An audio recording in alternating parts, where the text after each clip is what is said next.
Welcome to Physics Inside Out.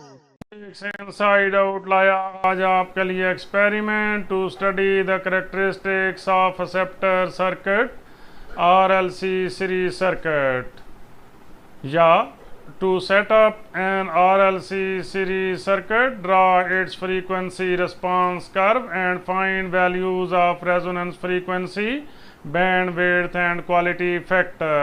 इन दोनों नामों में से आपके एग्ज़ाम में जो भी सवाल आए आपने आंसर में यही एक्सपेरिमेंट लिखना है। इस एक्सपेरिमेंट में हम क्या करेंगे, एक्सेप्टर सर्किट जिसको RLC सीरीज सर्किट भी कहते हैं उसकी करेक्टरिस्टिक्स डिस्कस करेंगे। करेक्टरिस्टिक्स में हम क्या क्या डिस्कस करेंगे, उसकी फ्रीक्वेंसी रिस्पांस कर्व डिस्कस करेंगे, उसके बाद रेजोनेंस फ्रीक्वेंसी की वैल्यू फाइंड आउट करेंगे, बैंड विड्थ फाइंड करेंगे और क्वालिटी फैक्टर फाइंड करेंगे। वीडियो को शुरू से लेकर आखिर तक गौर से सुने ताकि आपको एक्सपेरिमेंट सही समझ आ जाए और आगे एक्सपेरिमेंट परफॉर्म करने में आसानी हो। एक्सपेरिमेंट को मुख्तलिफ सेक्शन में डिवाइड किया गया है। सबसे पहले बात करेंगे इंट्रोडक्शन टू द एक्सपेरिमेंट की, उसके बाद ऑपरेटर्स की डिस्क्रिप्शन, ऑब्जर्वेशंस, कैलकुलेशंस, ग्राफ बनाएंगे और ग्राफ से रिजल्ट फाइंड करेंगे। करेक्टरिस्टिक्स ऑफ RLC सीरीज या एक्सेप्टर सर्किट डिस्कस करने के लिए जो ऑपरेटर्स हम यूज़ करेंगे वो आप इस सेक्शन में देख रहे हैं और ये वो प्रैक्टिकल नोटबुक है जिसको हम इस्तेमाल करेंगे इस एक्सपेरिमेंट को परफॉर्म करने के लिए। ये प्रैक्टिकल नोटबुक सेमेस्टर 2 की है। अगर आपके कोर्स में ये एक्सपेरिमेंट सेमेस्टर 3 या सेमेस्टर 4 में है तो आप इसी ऑथर की सेमेस्टर 3 या सेमेस्टर 4 की प्रैक्टिकल नोटबुक यूज़ करें। तो लीजिए सबसे पहले बात करते हैं introduction to the experiment. Resonance frequency find करने का फार्मूला है F0 equal to 1/2 pi square root of LC। F0 resonance frequency है, L इंडक्टेंस है, C कैपेसिटेंस है कैपेसिटर की। एक्सेप्टर सर्किट को हम RLC सीरीज सर्किट भी कहते हैं। इसको हम एक्सेप्टर सर्किट क्यों कहते हैं, क्योंकि ये सिर्फ सर्टन फ्रीक्वेंसीज को एक्सेप्ट करता है। रेजोनेंस को हम कैसे डिफाइन करते हैं कि RLC सीरीज सर्किट को जो सिनुसाइडल वोल्टेज अप्लाई की जाती है एक ख़ास फ्रीक्वेंसी पे उस सर्किट में करंट मैक्सिमम हो जाती है। फ्रीक्वेंसी की वो वैल्यू जिस पे करंट मैक्सिमम होती है उस फ्रीक्वेंसी को हम कहते हैं रेजोनेंस फ्रीक्वेंसी और इस फिनोमेना को कहते हैं रेजोनेंस। इसमें रेजोनेंस पे करंट मैक्सिमम क्यों होती है, क्योंकि वहाँ पर करंट की अपोजिशन सिर्फ रेजिस्टेंस की वजह से होती है। एक्सेप्टर सर्किट या RLC series circuit experiment perform करने के लिए जो सर्किट डायग्राम हम यूज़ करते हैं वो आप इस सेक्शन में देख रहे हैं। ये ऑडियो जनरेटर है, ये वोल्ट मीटर है, ये करंट मीटर है, ये रेजिस्टेंस है, ये इंडक्टेंस है, ये कैपेसिटर है। इसमें आप देख रहे हैं कि RLC सीरीज़ में लगे हुए हैं इसलिए इसको RLC सीरीज सर्किट भी कहते हैं। यहाँ से हम फ्रीक्वेंसी नोट करते हैं, यहाँ से करंट नोट करते हैं, फिर फ्रीक्वेंसी और करंट के दरमियान ग्राफ प्लाट करते हैं। ग्राफ प्लाट करने के बाद यहाँ पर ये जो मैक्सिमम करंट की वैल्यू है उसको हम I0 कहते हैं। उसके बाद I0 divided by square root of 2 find out करते हैं। वहाँ से F1 F2 फाइंड आउट करते हैं। इसके बाद बैंड विड्थ और क्वालिटी फैक्टर फाइंड करते हैं। RLC सीरीज सर्किट या एक्सेप्टर सर्किट एक्सपेरिमेंट परफॉर्म करने के लिए जो ऑपरेटर्स रिक्वायर्ड है उसकी ये लिस्ट है। इसमें RLC सीरीज सर्किट बॉक्स चाहिए जिसमें एक कैपेसिटर होगा, एक इंडक्टेंस होगी और एक रेजिस्टेंस होगी। AC माइक्रो एमीटर चाहिए, ऑडियो जनरेटर चाहिए, AC वोल्ट मीटर और कनेक्टिंग वायर या फ्लेक्सिबल लीड चाहिए जिनकी मदद से हमने कनेक्शंस करने हैं।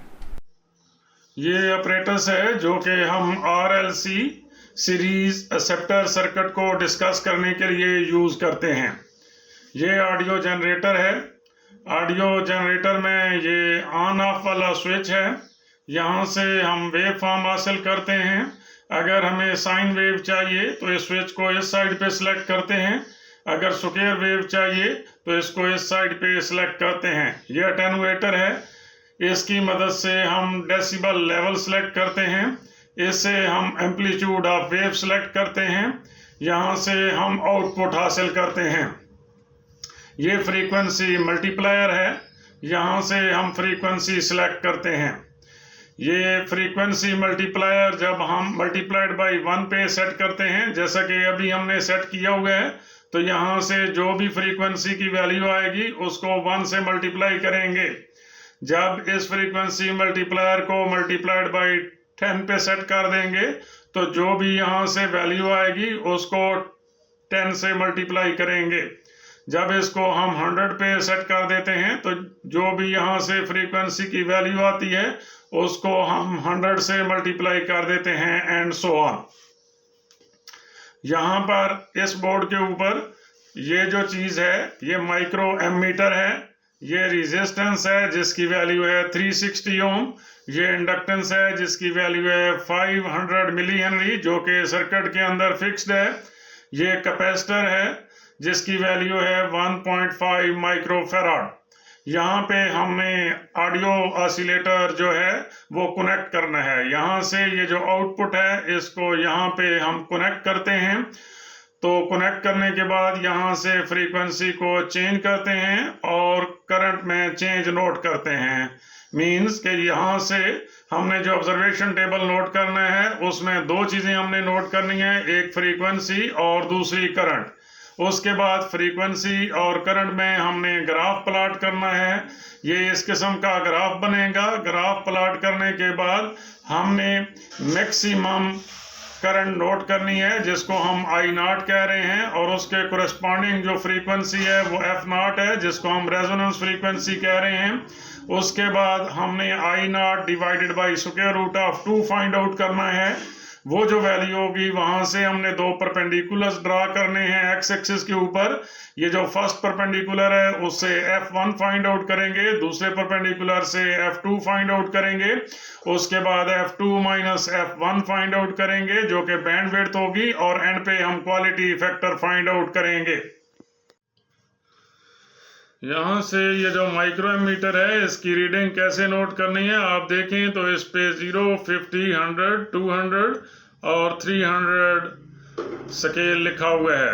आप देखें तो 0 और 50 के दरमियान जो लाइनें हैं वो 5 लाइनें हैं, तो हर लाइन कितने माइक्रोएम्पियर को जाहिर करती है? इसमें 5 हैं चूंकि लाइनें, तो 50 डिवाइडेड बाई 5 आंसर आ जाएगा 10। इट मीन्स कि हर लाइन 10 माइक्रोएम्पियर को जाहिर करेगी। इसलिए ये नीडल जहाँ कहीं भी होगी जिस डिवीजन के ऊपर उसको हम 10 से मल्टीप्लाई कर देंगे तो हमारी करंट आ जाएगी माइक्रोएम्पियर में। ऑडियो जनरेटर की स्केल जो है वो आप देखें तो यहाँ पर 10 और 15 के दरमियान 5 लाइंस हैं, तो 10 और 15 के दरमियान जो डिफरेंस है वो क्या है? 15 माइनस 10 5। बीच में लाइनें भी 5 हैं तो 5 को 5 पे डिवाइड करें, आंसर आएगा 1। इट मींस कि 10 से लेकर 15 तक हर लाइन 1 हर्ट्ज को जाहिर करती है। अब 15 और 20 के दरमियान देखें तो 15 और 20 के दरमियान डिफरेंस क्या है? 20 माइनस 15 5। लाइनें भी 5 हैं तो 5 डिवाइडेड बाई 5 आंसर आएगा 1। इट मीन्स के 15 से 20 तक भी जो लाइंस हैं उनमें से हर लाइन 1 हर्ट्ज को ही जाहिर करती है। अब आप देखें तो 20 और 30 के दरमियान जो हैं वो 5 लाइंस हैं। 20 और 30 का डिफरेंस क्या है? 30 माइनस 20 इक्वल टू 10 और लाइनें हैं 5, तो 10 डिवाइडेड बाई 5 आंसर आएगा 2। इट मीन्स के 20 और 30 के दरमियान जो लाइंस हैं वो हर लाइन 2 हर्ट्ज को जाहिर करती है। ये डिफरेंस आप अच्छे तरीके से नोट करें क्या कि 10 से 15 तक हर लाइन 1 हर्ट्ज को जाहिर करती है, 15 से 20 तक भी हर लाइन 1 हर्ट्ज को जाहिर करती है, और 20 से 30 तक हर लाइन 1 हर्ट्ज की बजाय 2 हर्ट्ज को जाहिर करती है। अब 30 और 40 में देखें तो 30 और 40 के दरमियान भी 5 लाइंस हैं। 30 और 40 का डिफरेंस 40 माइनस 30 10, उसको भी 5 पे डिवाइड करें तो 2। इट मींस के 30 और 40 के दरमियान भी हर लाइन 2 हर्ट्ज को जाहिर करती है। 40 और 50 के दरमियान 4 लाइंस हैं। अब 40 और 50 का डिफरेंस क्या है? 50 माइनस 40 10 डिवाइडेड बाई 4, आंसर आएगा 2.5। इट मीन्स के 40 और 50 के दरमियान हर लाइन 2.5 हर्ट्ज को ज़ाहिर करती है। तो ये फ्रीक्वेंसी नोट करने के लिए ये स्केल अच्छे तरीके से ज़हन नशीन कर लें। जैसे आपको बताया गया है कि 10 से लेकर 15 तक हर लाइन 1 हर्ट्ज को ज़ाहिर करती है और 15 से 20 तक भी हर लाइन 1 हर्ट्ज को ज़ाहिर करती है और 20 से 30 तक हर लाइन 2 हर्ट्ज को ज़ाहिर करती है। 30 से 40 तक भी हर लाइन 2 हर्ट्ज को ज़ाहिर करती है, लेकिन 40 से 50 तक हर लाइन 2.5 हर्ट्ज को ज़ाहिर करती है। ऑब्जर्वेशंस और कैलकुलेशंस में हमने जो चीज़ नोट करनी है वो है रेजिस्टेंस आर। रेजिस्टेंस आर कितनी है? 360 ओम। और जो इंडक्टेंस है वो क्या है? वो है 500 मिली हेनरी। इसको हेनरी में चेंज करने के लिए हम 10⁻³ से मल्टीप्लाई कर देंगे। उसके बाद है कैपेसिटेंस। कैपेसिटेंस कितनी है? कैपेसिटेंस है 1.5 माइक्रोफैराड। इसको फैराड में चेंज करने के लिए 10⁻⁻6 से मल्टीप्लाई कर देंगे। अब यहाँ से हमने रेजोनेंस फ्रीक्वेंसी फाइंड आउट करनी है। ये एल और सी की वैल्यूज इसमें सब्स्टिट्यूट करेंगे, रेजोनेंस फ्रीक्वेंसी फाइंड आउट कर लेंगे। क्वालिटी फैक्टर फाइंड आउट करना है। क्वालिटी फैक्टर का फार्मूला क्या है? Q = 1/R L/C। आर की ये वैल्यू सब्स्टिट्यूट करेंगे, एल और सी की ये वैल्यू सब्स्टिट्यूट करेंगे, यहाँ से क्वालिटी फैक्टर आ जाएगा। अब यहाँ से जो हमने रेजोनेंस फ्रीक्वेंसी और क्वालिटी फैक्टर फाइंड आउट किया है वो इस एक्सपेरिमेंटली रेजोनेंस फ्रीक्वेंसी और क्वालिटी फैक्टर के साथ एग्रीमेंट में होना चाहिए। ये हमने दोनों थ्योरेटिकली फाइंड आउट किए हैं। ये हम ग्राफ से फाइंड आउट करेंगे। ये वाला ग्राफ जो है, जो हमने एक्सपेरिमेंट में रीडिंग लेके प्लॉट किया हुआ है, उस ग्राफ से हम रेजोनेंस फ्रीक्वेंसी फाइंड आउट करेंगे और फिर उसी ग्राफ से ही F1 और F2 की वैल्यूज़ को यूज़ करते हुए हम क्वालिटी फैक्टर फाइंड आउट करेंगे। तो ये वाला क्वालिटी फैक्टर जो एक्सपेरिमेंट से आया है और ये वाला क्वालिटी फैक्टर जो थ्योरेटिकल आया है, इन दोनों का एग्रीमेंट में होना ज़रूरी है। अगर ये दोनों एग्रीमेंट में होंगे तो इट मीन्स कि जो एक्सपेरिमेंट हमने परफॉर्म किया है वो सही है। यहाँ पर हमने कनेक्शंस कर दिए हैं। ये जो ऑडियो जनरेटर की आउटपुट है उसको यहाँ पे हमने कनेक्ट कर दिया है। ऑब्जर्वेशंस परफॉर्म करेंगे। ऑब्जर्वेशन लेने के लिए सबसे पहले हम पावर ऑन कर रहे हैं। फर्स्ट रीडिंग के लिए हम फ्रीक्वेंसी को चेंज कर रहे हैं। यहाँ से फ्रीक्वेंसी को हम चेंज कर रहे हैं। आप देख रहे हैं कि यहाँ से ये नीडल 60 पे है और यहाँ पे मल्टीप्लायर मल्टीप्लाइड बाई 1 पे है, तो ये हमारी रीडिंग हो गई है 60 हर्ट्ज। ये फ्रीक्वेंसी नोट कर ली 60 हर्ट्ज। अब इसके कोरेस्पॉन्डिंग करंट नोट करते हैं। यहाँ पे करंट में आप देखें तो माइक्रोएमीटर की जो नीडल है वो फर्स्ट लाइन पे है, चूँकि हर लाइन 10 माइक्रो एम्पेयर को जाहिर करती है, तो 1 मल्टीप्लाइड बाई 10 ये करंट हो जाएगी 10 माइक्रो एम्पेयर। ये करंट की वैल्यू हो गई 10 माइक्रो एम्पेयर। सेकंड रीडिंग के लिए आप देखें तो हमने फ्रीक्वेंसी यहाँ से 10 सेलेक्ट की हुई है और मल्टीप्लायर को सिलेक्ट किया हुआ है मल्टीप्लाइड बाई 10 पे, तो ये क्या हो जाएगा 10 मल्टीप्लाइड बाई 10 100 हर्ट्ज। फ्रीक्वेंसी हो गई 100 हर्ट्ज। अब इसके कोरेस्पॉन्डिंग करंट भी नोट करते हैं। यहाँ से आप देख रहे हैं करंट आ रही है 50 माइक्रो एम्पेयर।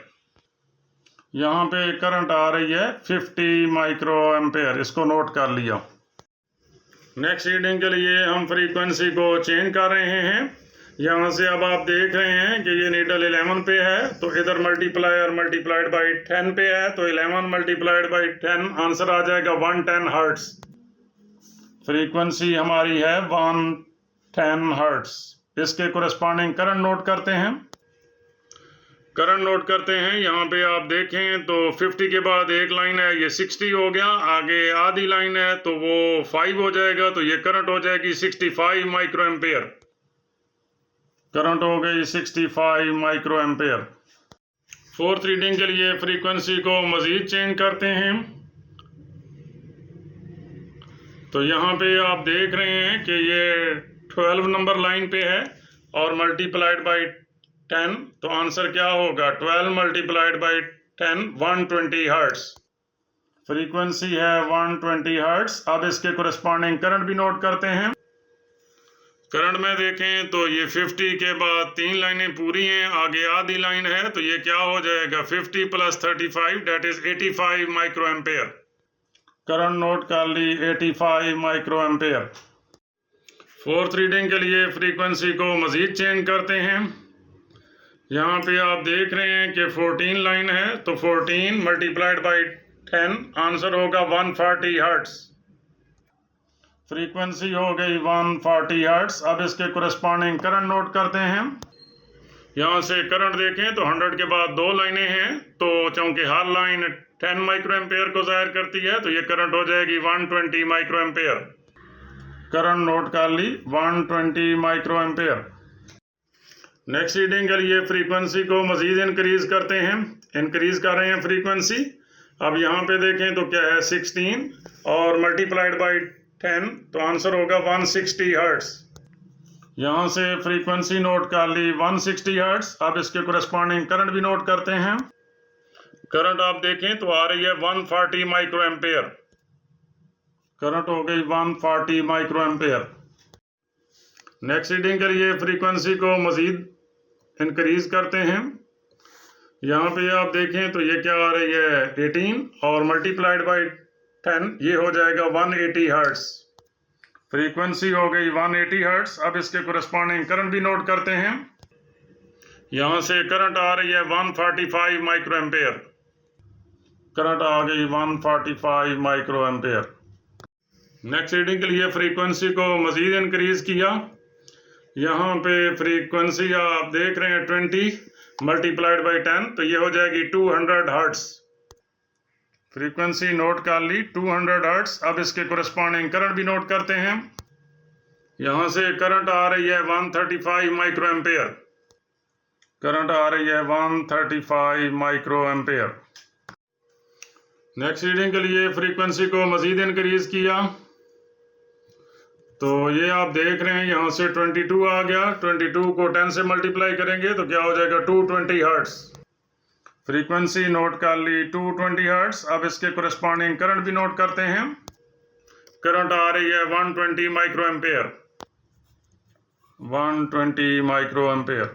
नेक्स्ट रीडिंग के लिए फ्रीक्वेंसी को मज़ीद इंक्रीज़ करते हैं। यहाँ से अब आप देख रहे हैं कि 28 और मल्टीप्लाइड बाई 10, फ्रीक्वेंसी क्या हो जाएगी? 280 हर्ट्स। फ्रीक्वेंसी नोट कर ली 280 हर्ट्स। अब इसके कोरेस्पॉन्डिंग करंट भी नोट करते हैं। 50 के बाद 2 लाइंस हैं, तो इट मीन्स कि ये करंट हो जाएगी 70 माइक्रो एम्पेयर। करंट हो गई 70 माइक्रो एम्पेयर। नेक्स्ट रीडिंग के लिए फ्रीक्वेंसी को मज़ीद इंक्रीज़ करते हैं। तो आप देख रहे हैं कि यहाँ से क्या हो रहा है? 34 मल्टीप्लाइड बाई 10, ये हो जाएगा 340 हर्ट्स। फ्रीक्वेंसी नोट कर ली 340 हर्ट्स। अब इसके कोरेस्पॉन्डिंग करंट भी नोट करते हैं। यहाँ से करंट आ रही है 40 माइक्रो एम्पेयर। करंट नोट कर ली 40 माइक्रो एम्पेयर। फ्रीक्वेंसी को मज़ीद इंक्रीज़ करते हैं। तो यहाँ से आप देख रहे हैं 40 मल्टीप्लाइड बाई 10, फ्रीक्वेंसी हो जाएगी 400 हर्ट्स। फ्रीक्वेंसी नोट कर ली 400 हर्ट्स। अब इसके कोरेस्पॉन्डिंग करंट भी नोट करते हैं। ये करंट आ रही है 20 माइक्रो एम्पेयर। करंट नोट कर ली 20 माइक्रो एम्पेयर। नेक्स्ट रीडिंग के लिए फ्रीक्वेंसी को मज़ीद इंक्रीज़ किया। यहाँ से अब आप देख रहे हैं 45 मल्टीप्लाइड बाई 10, फ्रीक्वेंसी हो जाएगी 450 हर्ट्स। फ्रीक्वेंसी नोट कर ली 450 हर्ट्स। अब इसके कोरेस्पॉन्डिंग करंट भी नोट करते हैं। यहाँ पर करंट में आप देख रहे हैं कि फर्स्ट लाइन पे है नीडल, तो इसलिए ये हो जाएगी 10 माइक्रो एम्पेयर। करंट हो गई 10 माइक्रो एम्पेयर।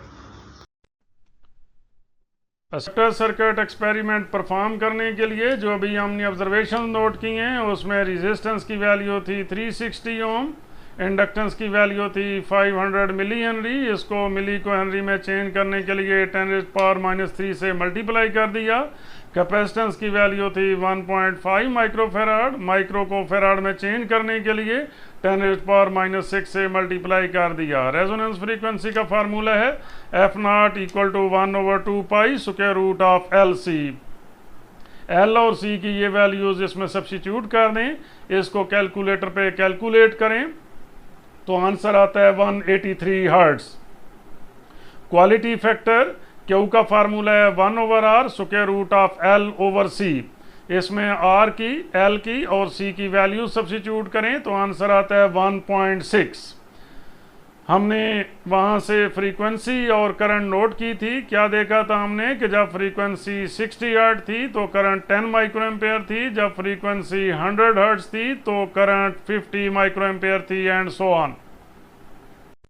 फ्रीक्वेंसी और करंट के दरमियान ग्राफ प्लॉट करने के लिए हमने फ्रीक्वेंसी को एक्स एक्सिस के अलॉन्ग लिया हुआ है और करंट को वाई एक्सिस के अलॉन्ग लिया हुआ है। ग्राफ प्लॉट करने के लिए सबसे पहले हमने एक स्केल चूज करना होता है, तो यहाँ पर एक्स एक्सिस के अलॉन्ग हमने स्केल क्या चूज किया है, 1 बिग स्क्वायर = 150 हर्ट्ज।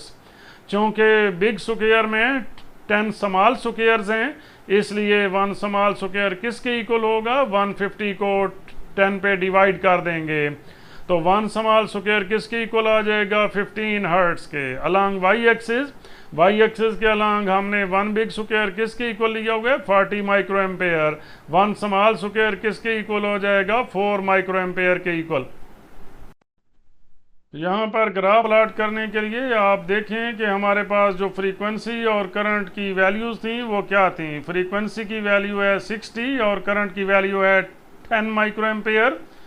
अब एक्स एक्सिस के अलॉन्ग हमने 60 हर्ट्ज तक जाना है, वाई एक्सिस के अलॉन्ग 10 माइक्रो एम्पेयर तक जाना है। ये हम कैसे जाएंगे, क्योंकि एक्स एक्सिस के अलॉन्ग हर स्मॉल स्क्वायर 15 के इक्वल है, तो इसलिए 60 को हम 15 पे डिवाइड कर देंगे, जवाब आ जाएगा 4। इट मीन्स कि यहाँ से हमने 4 बॉक्सेस इधर आना है और फिर इधर वैल्यू थी वाई एक्सिस के अलॉन्ग 10 माइक्रो एम्पेयर। चूँकि हर स्मॉल स्क्वायर वाई एक्सिस के अलॉन्ग 4 के इक्वल है तो 10 को 4 पे डिवाइड करेंगे, आंसर आ जाएगा 2.5। यहाँ से वाई एक्सिस के अलॉन्ग आपने 2.5 बॉक्सेस यानी 2 पूरे और 1 आधा बॉक्स, यहाँ से 4 बॉक्सेस ऊपर जाने हैं, यहाँ से 2.5, जहाँ पर ये दोनों इंटरसेक्ट करेंगे वहाँ पे एक पॉइंट हम लगा देंगे। इसी तरह अगली वैल्यू 100 है और करंट की वैल्यू 50 माइक्रो एम्पेयर है, तो उसके कोरेस्पॉन्डिंग भी हमने पॉइंट लगा देना है। बाकी तमाम पॉइंट्स भी इसी तरह मार्क करने हैं। अब इन तमाम पॉइंट्स को आपस में मिला देना है। ये जो कर्व हासिल होती है इसको हम कहते हैं RLC सीरीज सर्किट की कैरेक्टरिस्टिक कर्व। अब हमने यहाँ से ग्राफ से मैक्सिमम करंट I0 और रेजोनेंस फ्रीक्वेंसी F0 मार्क करने हैं।